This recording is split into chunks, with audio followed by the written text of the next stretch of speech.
If it wasn't a picture of the suspect dragging Hifumi away, the only other possibility is they had been drinking.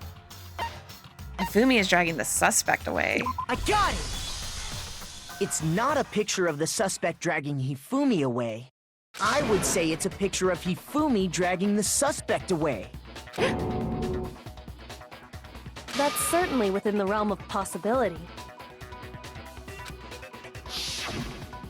The one being dragged off in that picture isn't Hifumi, but the person in the robot suit. We've simply been led to believe that it's the other way around. And the strange costume might only exist to lead us astray even farther.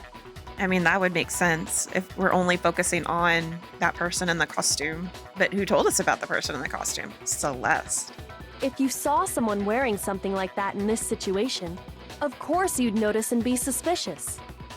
That's what happened! You put me to sleep and made me out to be the bad guy in all this! Such a thing is utterly impossible. Hifumi was dragging him away? Ridiculous. Is it? I don't think it's ridiculous at all. Then shut your mouth and allow me to educate you. Celeste thinks she can prove that there's no way Hifumi was dragging the suspect away. But is that really possible? Let's see, whatever. Robo Justice. You dressed me up in that suit after I passed out! Then you just draped me across Hifumi and had him carry my weight! You tried to make me look like the bad guy! Like I said, ridiculous. As you can see in the picture, the suspect is standing perfectly upright.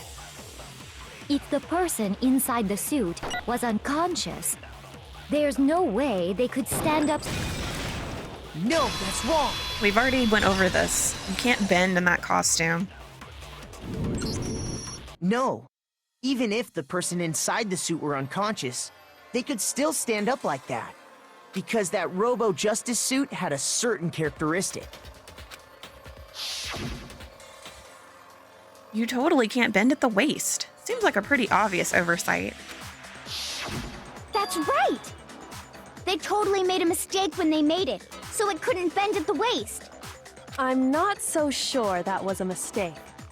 I think the suit was designed from the beginning to be used the way it was. Ooh, look at that face. Celeste and Hifumi took the suit they'd specially designed and stuffed Hiro into it. That's how they were able to fake that whole thing. The point of it all was to make us believe whoever was in the suit was to blame.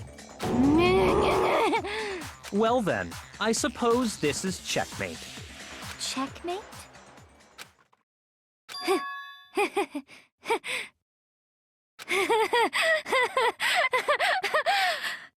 Don't make me laugh, you idiot!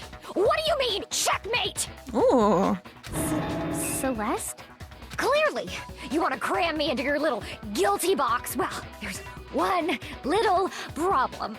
Have you already forgotten what Hifumi told us as he lay dying? Hey, Hifumi, who was it? Who attacked you? Who tried to kill you? Who killed me? That's right. I remember their name. Yasuhiro. When we asked him who had attacked him, his answer was quite clear, was it not? He said, and I quote, Yasuhiro. In other words, Yasuhiro Hagakure! Wait! But my name isn't really Yasuhiro! It's actually Taro! Really? Really, Your Hiro? confusing statements don't make any sense. You're only making things more complicated. He did say Yasuhiro, but are we sure he was really pointing the finger at Hiro? What the hell are you talking about? I'll burn you alive! Kyoko, what do you mean by that? Think back to how Hifumi used to talk to us. How did he refer to each of us? Oh, he said people's last names. I got it! That's right! Because we were Our Mr. last Naegi. names. He called... Exactly. I know I heard him say Mr. Naegi more than once, for example. So if Hifumi did mean to say Hiro's name, he would have said his last name, Hagakure. I'm sure it was just incidental. By chance, his first name. Indecent? Indecent? Don't talk. Random chance. Now isn't that a convenient explanation? No, there's no reason to think he would have said the name any different than normal. But he must have run out of energy before he could say any more. So Hifumi was trying to tell us the last name of whoever killed him?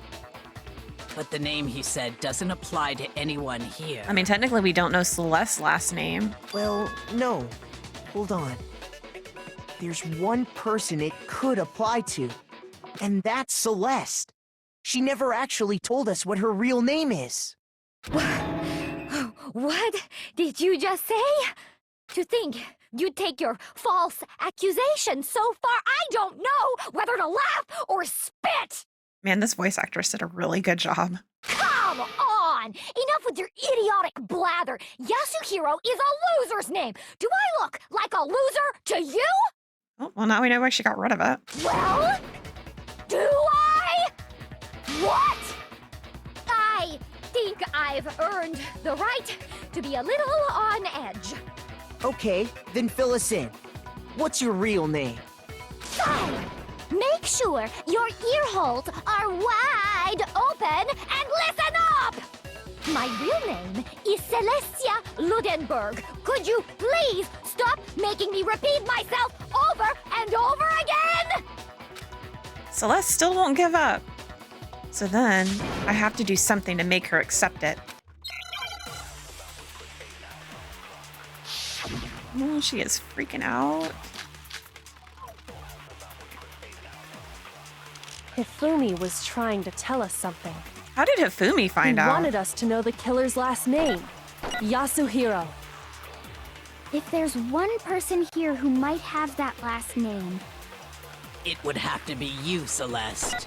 You haven't told anyone what your real name is. how many times do I have to tell you? My name is... Celestia Ludenberg, god damn it!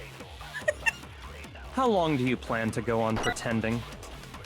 I'm not pretending. It's the truth. And since you have no way to contradict...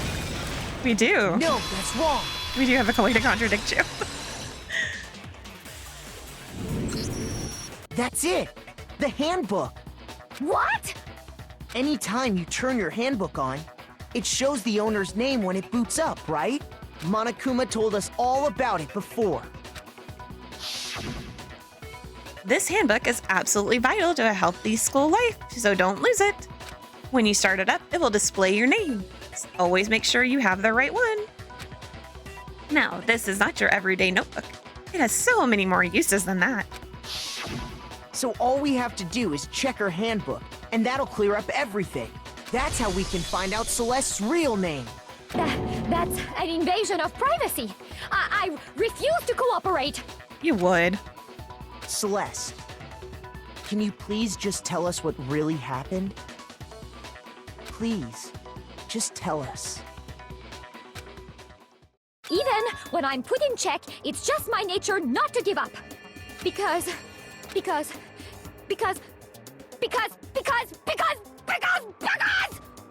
until the game's over, you never know what might happen. Fine then. Let me settle it. Let me go over the case again, from the beginning, and shed light on all your crimes.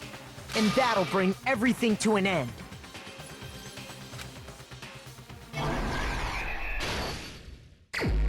All right, so where even are we here? They're talking to Hifumi.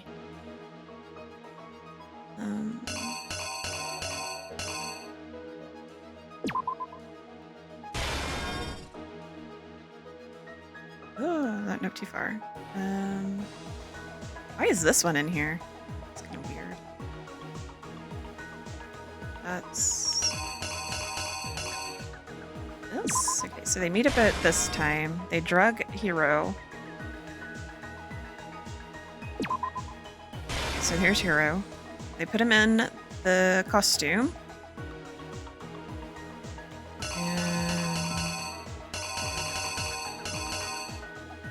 And She takes a picture. Here's Taka.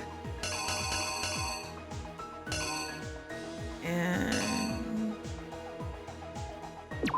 you hit Taka with the hammer? No, that can't be right. Let's see. Which way does this red? Oh, it's red this way. That's right. Okay. It's like, ha ha ha. I'm gonna hit you.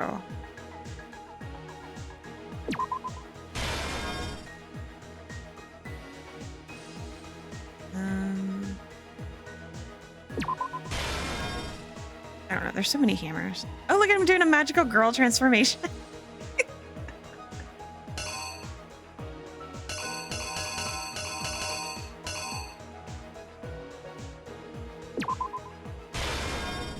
Wait.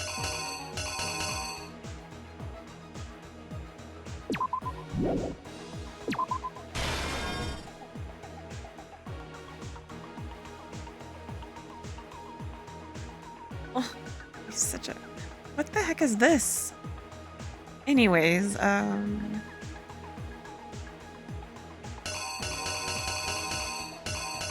Oh no, I guess that was right. I don't know. I don't know. There's too many hammers. There's too many...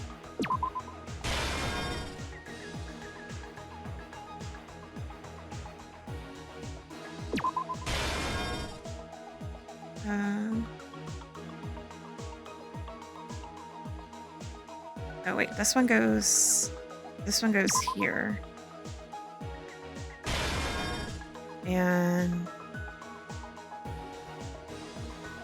And this one goes over here.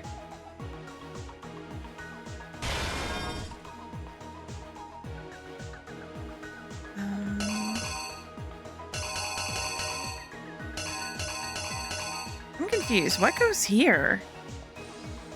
Maybe this backpack? Okay, let's go. The killer is you!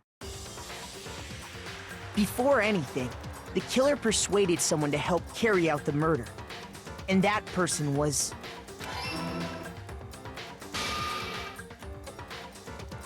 Hifumi.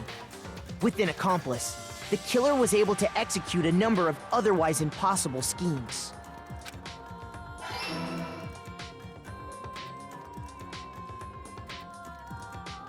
First, they convinced someone to meet them in the rec room last night at 1 in the morning. That someone they met with was Hiro. The murderous duo intended to pass Hiro off as the prime suspect. So when they met up with him, they drugged him, knocked him out, and stuffed him into the Robo-Justice suit. Next, Hifumi positioned himself to make it look like Robo-Justice was attacking him, while the killer used a digital camera to take pictures of the assault. They did all this just to create evidence that would put the suspicion on Hiro. When they were done with him, they shoved him, still unconscious, into the pool room locker. Okay, so not that one.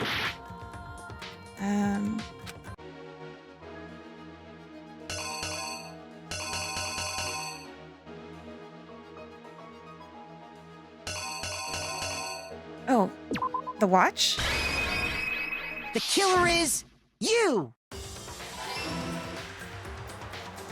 And then finally, at 6 a.m., they moved into the murder phase of their plan. They called Taka to the equipment room. I feel like Hifumi did all the work in this. And that's where Hifumi killed him, making it the scene of the first murder.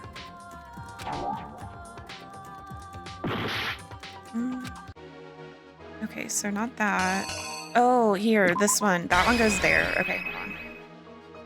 And then... Is it hammer 2? Would this one be hammer 2? No, it'd be hammer 3, because we found him with the... Celeste had 1. No, he had 4. So no, this would be hammer... This would be hammer 2. So maybe this one is actually hammer 3. Where did hammer 3 go?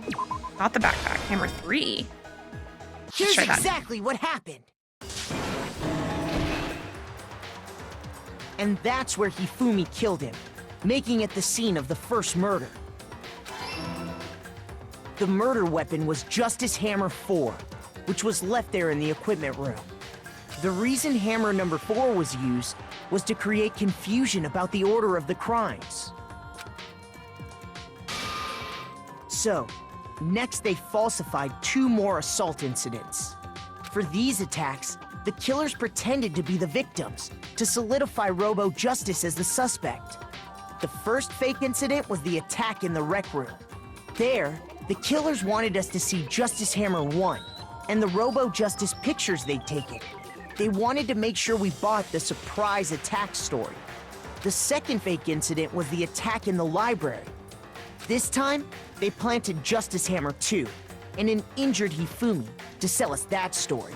With these 2 incidents, the killers were able to create a certain preconception in our minds that the suspect was increasing the size of the hammers and attacking people in order as they did. We fell right into their trap and started looking for the suspect based on that. But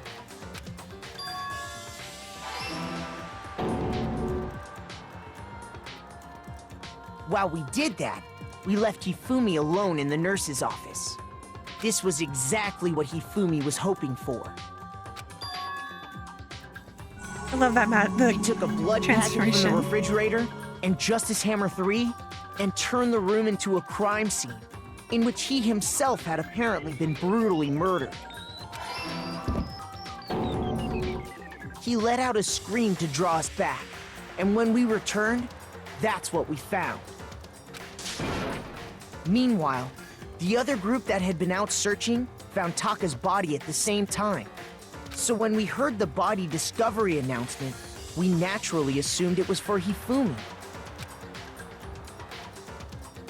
We left the nurse's office, and Hifumi once again took advantage of the situation.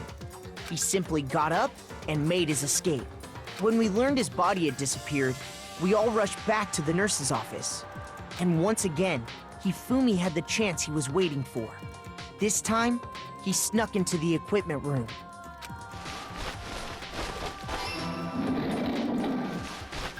He wrapped Taka's body in a tarp and used the dolly to move it all the way down to the repository.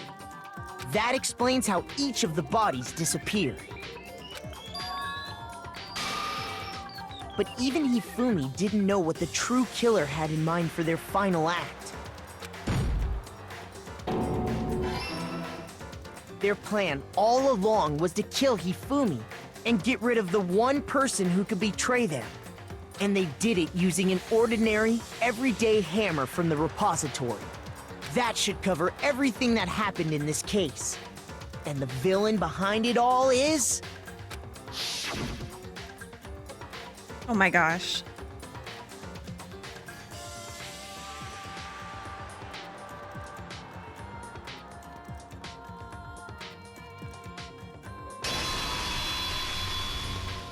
Celeste! Sorry, you lose.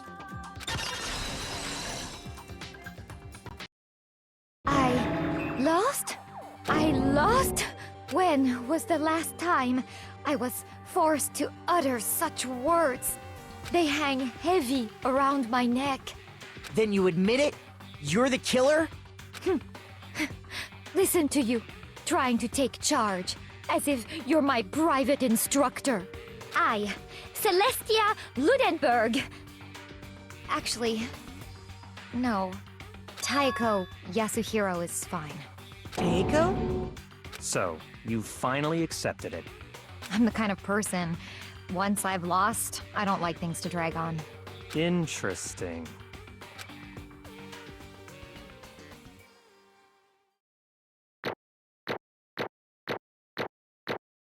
I don't know how we got A's. Hey, we got an A.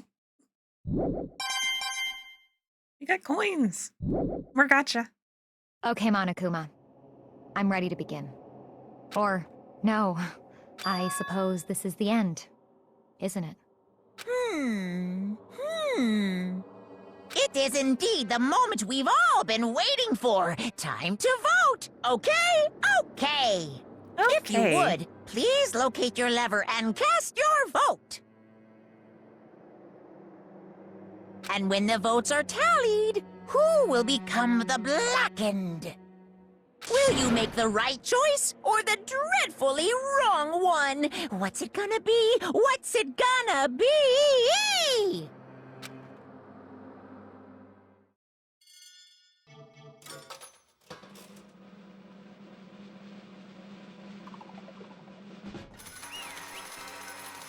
That's a cute little chibi head. What? It's basically a formality at this point, but once again, you're totally correct. The blackened this time, the true killer who devised the whole stinking scheme was... Celestia Ludenberg, or more precisely, Taeko Yasuhiro. Honestly, I lost. Well, that sucks. I guess trying to work with someone else was a mistake after all. Hifumi's ineptitude was beyond all my calculations. You know what? Hifumi did a really good job, okay? He did a really good job. I knew it. So, you really did approach Hifumi with this plan. But how did you get him to agree? I can't imagine he would have happily agreed to commit murder. I'm sure she relied on her speciality, lying. My speciality? Don't make me laugh. I didn't have to lie to get him to agree. So then, Then did you use, you know?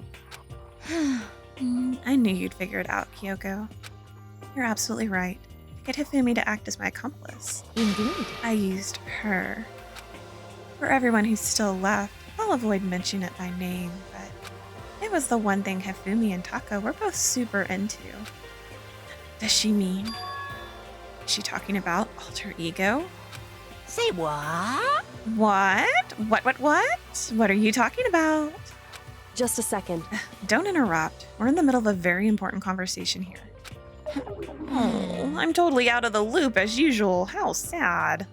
In other words, Then you're the one that stole it? Indeed. That's right. I see.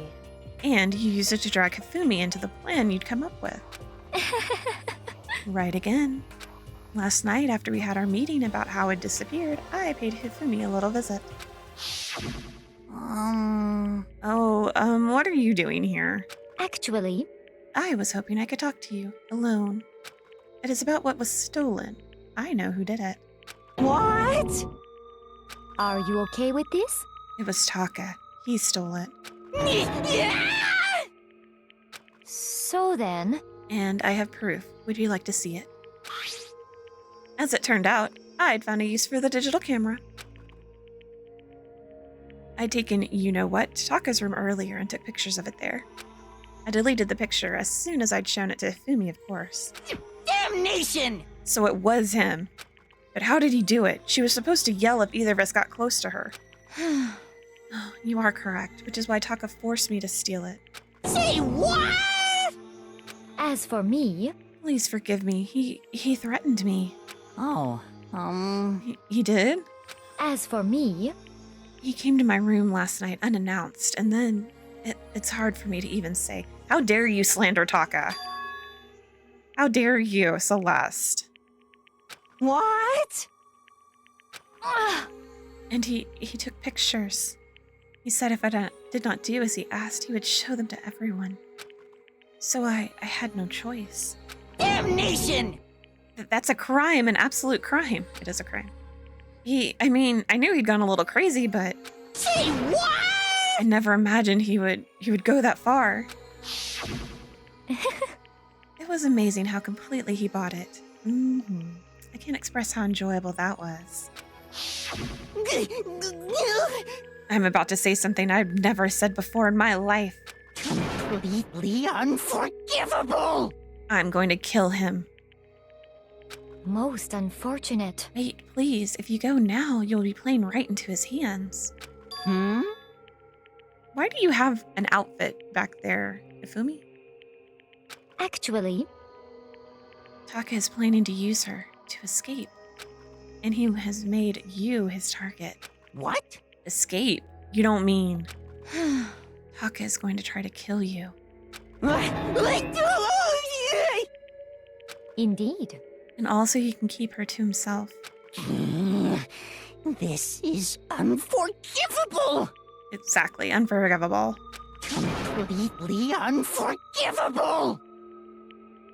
Honestly. Can we allow him to continue with these barbaric acts?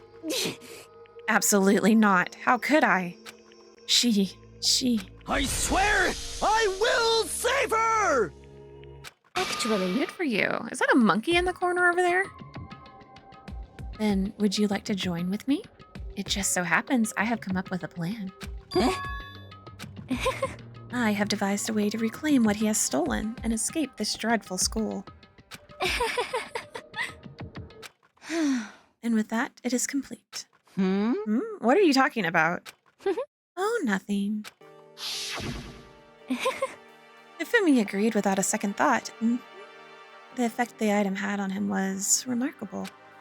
The power of love, even a love as twisted as that, can still drive people mad, it would seem. You disgust me. I see. I have another question for you.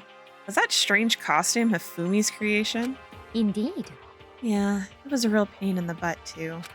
All I asked him to do was make something to hide the face and general body size. I had no idea he'd make something like that. But it's my fault for picking him in the first place. But So why'd you decide to make me the suspect? Because you're stupid. That's it? Let's see. And in that regard, I made the right choice. I'm so glad your stupidity surpassed my every expectation. Life must have been tough on your parents, though. Oh, I feel like I could cry. I mean, she's not wrong, Hiro. But when you were explaining your plan to Hifumi, how did you explain the part about him playing dead? What she's asking is, what was Hifumi supposed to do after that, assuming you had actually let him live? Are you okay with this? And that's simple. After he did his part and pretended to be dead, once someone showed up, I had told him to say that he'd been seriously wounded. He was on the verge of death, but he just barely held on. And he really believed that? Well, of course, that wasn't all there was to it. As I explained it to Hifumi, the plan was, while you were all questioning him about what had happened to him, I was going to murder someone else. At that point, Hifumi would have had an alibi, so nobody could have doubted him. I told him that, and he believed it. It all seems very straightforward, stereotypical. I just matched the lie to the level of the opponent. In fact, Hifumi ate it up. He believed the lie wholeheartedly, right up until the moment of his death. So in the end, So you had planned to kill him all along. But of course, there would have been no point to my plan if the one who pretended to be dead did not end up dead himself. What the heck? How can human life mean so little to you? Well, That's a non-issue. I simply did everything in my power to win. don't be mean! Now you sound like Byakuya. I wonder about that. No, he derives his pleasure from the thrill of the hunt. In that aspect, we are nothing alike. Why? Then what made you take things this far? What the heck? Was it really just for money? Hmm. Oh, are you talking about the $10 million Monokuma offered us? That is a lot of money, it's true. But that's not all there is to it. From the moment our new life here began, my only thought has been escape. But All along, you've been saying how we have to accept living here. You little bitch! Obviously, that was a lie. Hey! I couldn't take it. I hated it from day one. More than anyone else in here. You little bitch! I wanted to get out. Every day was fresh torture. And you want to know why, huh? This is fine. Because I had a dream. And accepting a life here would have meant nothing less than giving up on my dream forever. Honestly. And there was no way that I could ever do that. In the underground world of gambling, I risked my life to make a metaphorical killing. As for me, And it was all for that dream. And what was this dream of yours? isn't it wonderful? To live in a European castle. A castle? Oh, Celeste. and together handsome men from all over the world to serve as my butlers/bodyguards. Why do they low-key look like zombies and or vampires? I was gonna make them dress. Oh, because she was gonna dress them like vampires. Okay. I was going to make them dress up like vampires and satisfy my every need. Once I attained that, I would have created a perfectly aesthetic world of decadence. This is fine. Living the rest of my life there was my only dream, my only goal. That's what my life is all about. Girls gotta have dreams, right? Combined with my own winnings, Monokuma's $10 million would have made that dream a reality. I got right to the edge, but There is nothing to be done. unfortunately, my dream has been scattered to the wind. Still, I don't have any regrets. I pursued my dream to the very end, so why would I? Just the worst. You sound so passionate, but you were really able to kill your own friends for it? Oh, Are you asking me to feel guilty? That's a pointless endeavor. I think nothing of sacrificing others for my own ends. I feel nothing. do you understand? That's all there is to me. That's what makes me complete. Isn't it terrifying how different our values are? There's simply no room for understanding. What is this? That's what we should be saying. And plus, how can you be so calm? Don't you realize you're about to die? Why aren't you scared? My ability to lie is unraveled, and I take pride in that. It's not just other people. I can even fool my own emotions. The conscious deceives the unconscious. And that's why you're not scared? Yes, indeed. That's right. I don't fear death. Kill me however you like. But you know, if I could be reincarnated, if I had a choice, then Isn't it wonderful? I think I would like to come back as Marie Antoinette. So then you could be beheaded? Hey. You'd just get executed again. Celeste smiled then, and when she did, it looked to me like a poor effort to force it. She claimed she could fool her own feelings, but that statement itself must have been her final lie. And that weak fake smile is what betrayed her. Thrills, chills, kills! You all done? Okay, let's get rolling. The black and disturb the peace and must pay the price. Now then, I've prepared a very special punishment. For her, the ultimate gambler. Let's give it everything we've got. It's punishment time! I guess I'll let Kyoko hold on to this. What? This is... Will it really give you the hope you're looking for? I can't say I ever saw it that way. Which is why... Actually, it's not important. Well then... Take care, everyone. Please don't tell me you're erased alter ego. Perhaps we'll meet again. In another life.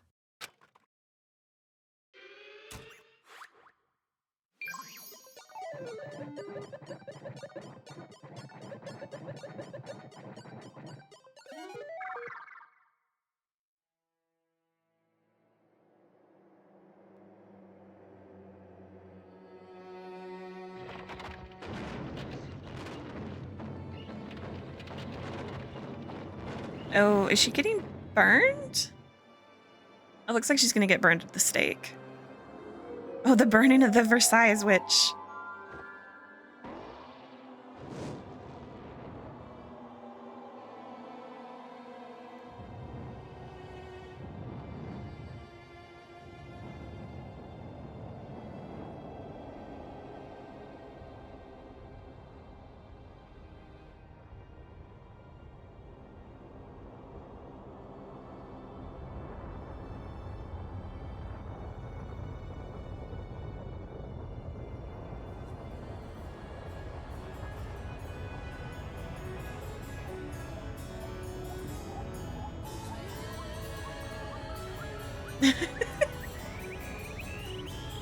Oh, Celeste.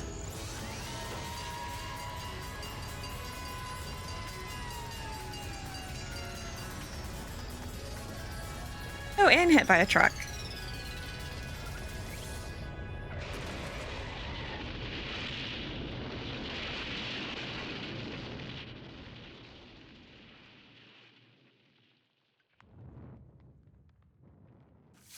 Only you can prevent forest fires.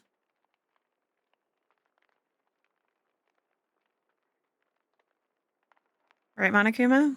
What are you doing? Okay. It's over.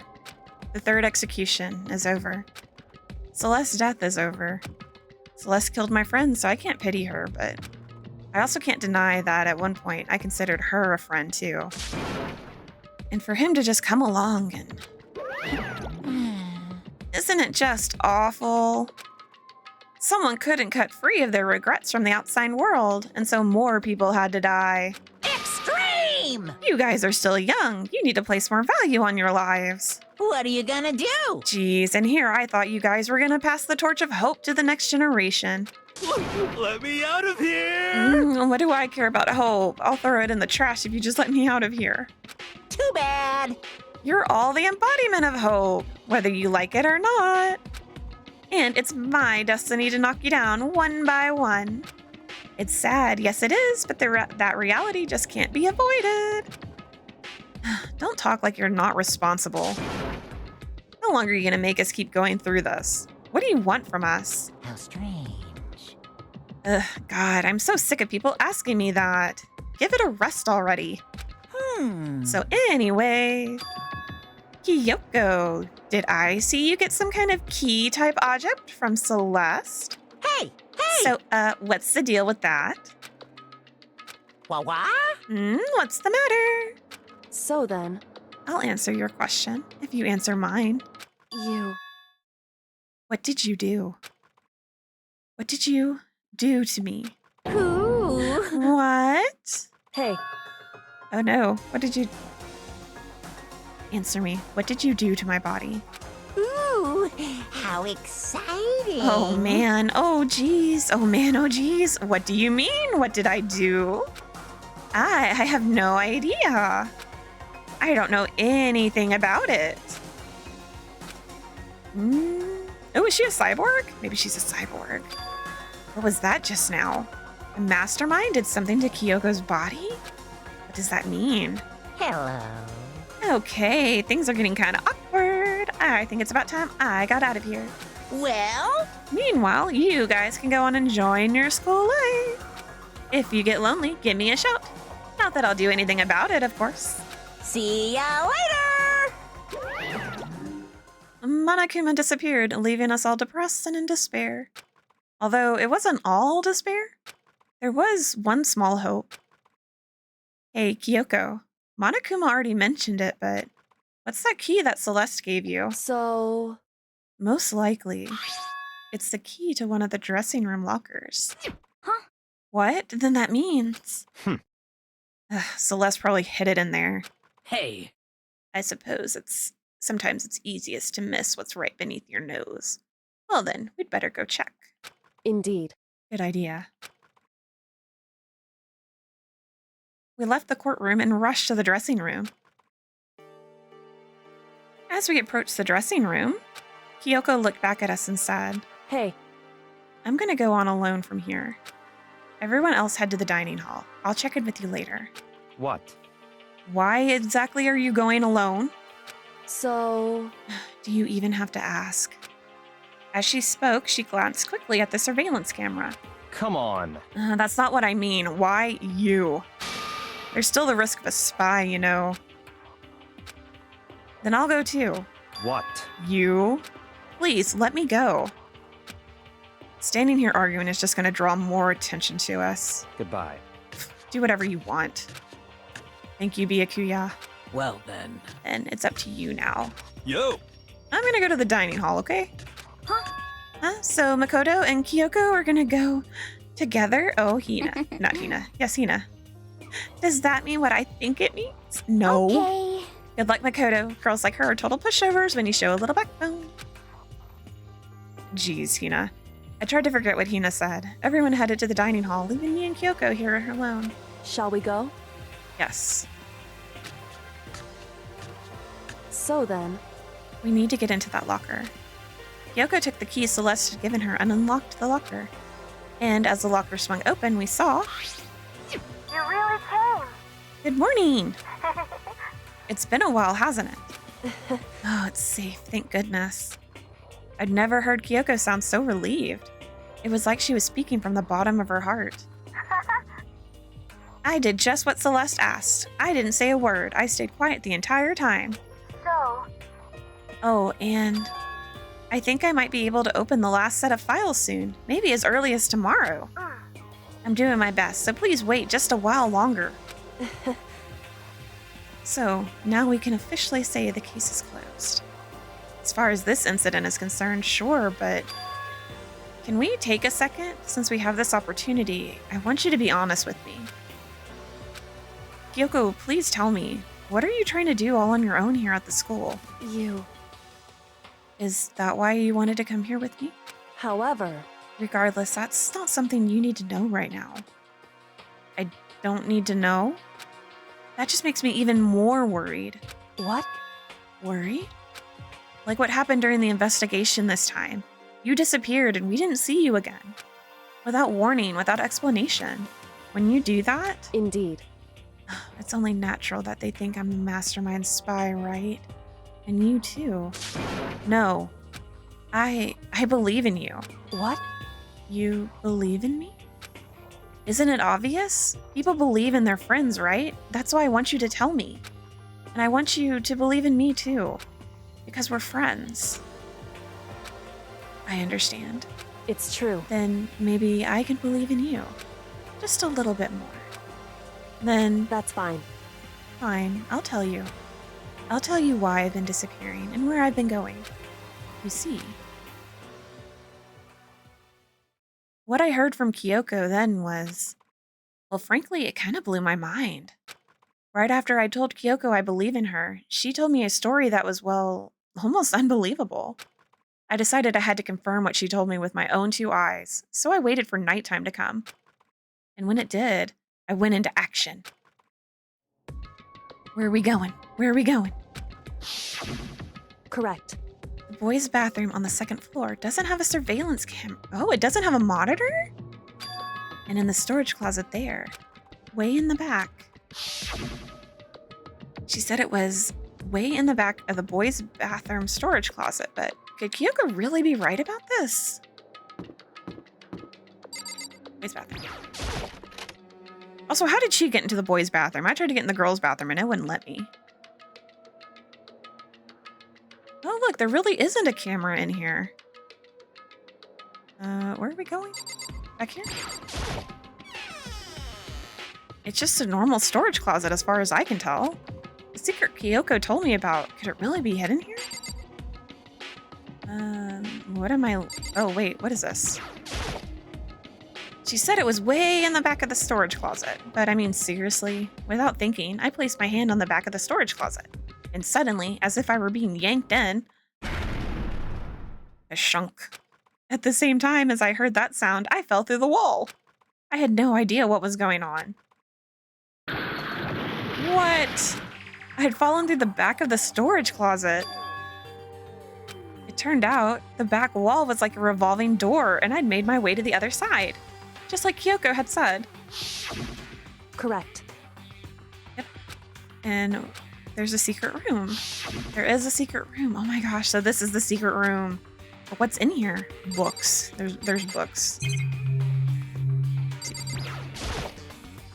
It's just a normal desk with normal drawers, is it? Is it? I don't think so. Oh, that's not what I need to hit. There's a bunch of files and look like volume after volume of yearbooks. They're all covered in dust. Looking at everything, one file at the edge of the bookshelf caught my eye. Hope's Peak Academy student registry? This is the only thing in here not covered in dust. Has someone been looking at it recently? I slipped the file into my hand, but before I had a chance to take a look at it, a slip of paper fell out of the file, and I turned my attention to it. You must not leave? What's this? That's kind of weird. I could understand if it said, like, I can't leave, but you must not leave? What is this? My head feels funny. This strange sensation. It's like deja vu. Those words, you must not leave. I've seen them somewhere before, but I can't quite remember. What do I know? What don't I know? Uh-oh. Who's that? A strange sound rang out through my head. It felt like it was shaking my brain back and forth. And then, darkness. Darkness, my old friend. No, I don't understand what's happening. I don't know what started it. It's all over. And with that, I opened my eyes. I didn't know how long it had been. Oh no, the files are gone. Oh, apparently something hit me and I lost consciousness. That's all I understood. The dull throbbing pain in my head proved that much at least.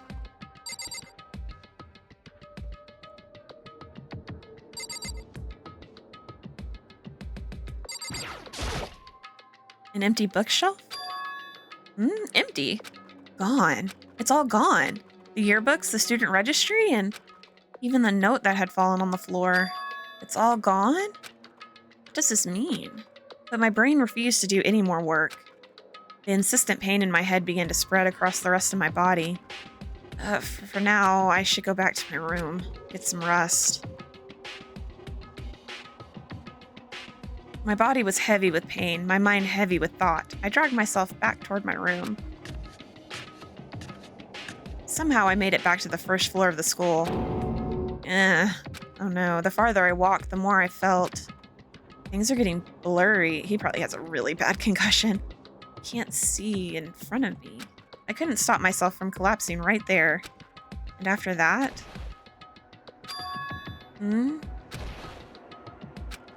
As if from a vast distance, I heard a sound. It was faint, but undeniable.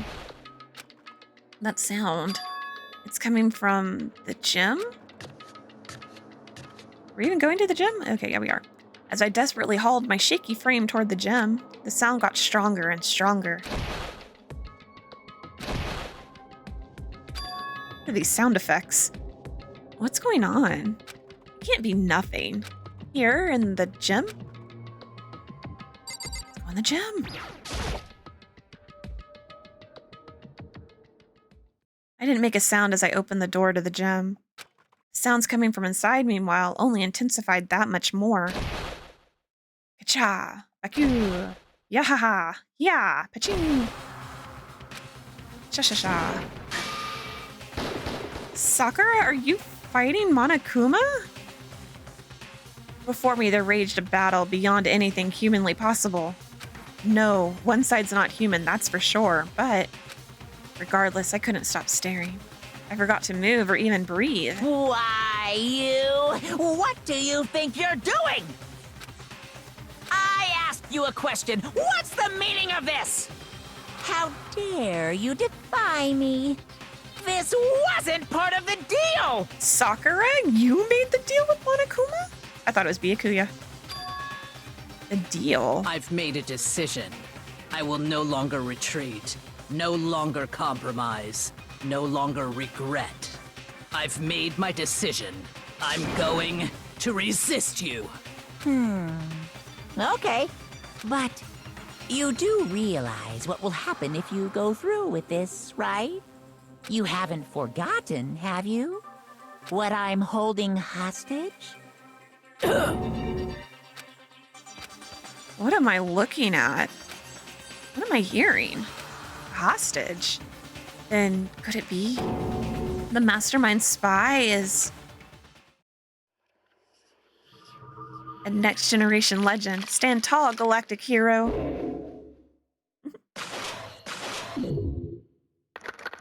Oh geez, we went down a lot of students. To be continued. Oh, we got a Super Robo Justice present.